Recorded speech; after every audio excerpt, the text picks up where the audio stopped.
Hi everybody, I just have two quick word problems today, and they're looking at modeling a function, and I'm going to do one that's on area and one that's on volume. So the equations that we're going to need are the area of a rectangle, which is just length times width, and then the volume of a box, which is length times width times height, so kind of similar. So we're going to start with this one. A warehouse plans to build a 180 foot by 240 foot facility. The company decides they need to make the warehouse 2.5 times as large. They want to increase the length and width by the same amount. So what we're going to do is construct a function for the new area of the warehouse. So since we're looking at area, we'll start with A, and we usually say length times width.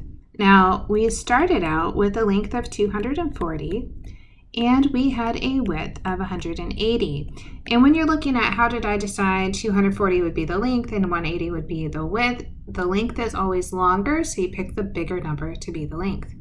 Now, notice that I left some space because we are going to increase, and we're increasing by the same amount. So we're increasing the length and the width by the same amount, so we are going to call that amount x.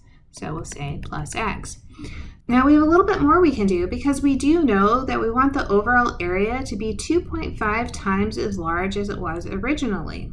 So originally the area was 240 times 180, which is 43,200.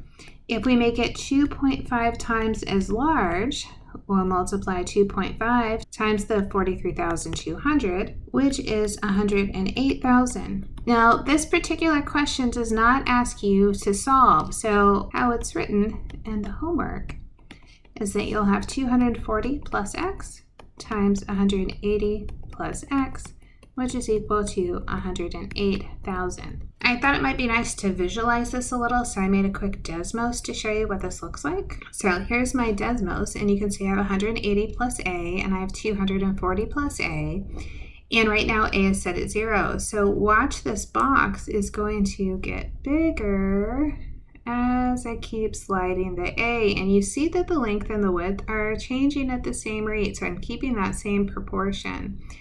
And I set it up ahead of time to do exactly what I wanted to, which is to be 108,000 square feet, which is that A would be equal to 120. So if you wanted to know how much would I add to the length and the width, it would be 120 feet in each direction to give us that total area that we're looking for. So one more problem, this one's going to be about volume, and I went on the UPS site to show you why textbooks have this kind of problem. So from UPS, it says, what is the maximum size combination for a small package? And it says packages can be up to 165 inches in length and girth combined.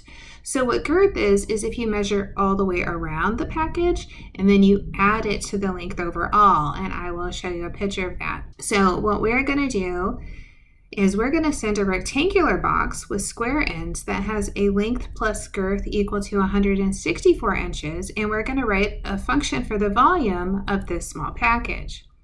So over here, I tried to show you a picture of, here is the square end, right? So all of these are x, and then the length is y. So when you're looking at the girth is all the way around. That would be 4x, and then the length y, we're going to add in 2, and it's saying we have this combination that I said for our problem, we're going to have 164. So I said that was our 164 here. Don't look at the FAQ right there.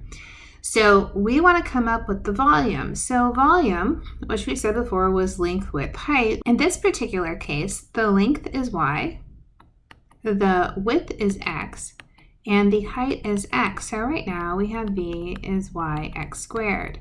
Now, usually we don't like to have two variables, we would like to have one. So I'm going to go back to this 4x plus y is 164 and write y equals 164 minus 4x. So that way I can write everything in terms of x. So over here, v is equal to 164 minus 4x, and this is times x squared. Just to make it look a little pretty, I'm going to factor out a 4 from the 164 and the 4. So if I take 4 out, that leaves me with 41 minus x times x squared, which finally says I could bring that x squared up front and have 4x squared times 41 minus x. So I want to show you this is an alternative way to write it. It looks kind of pretty that way.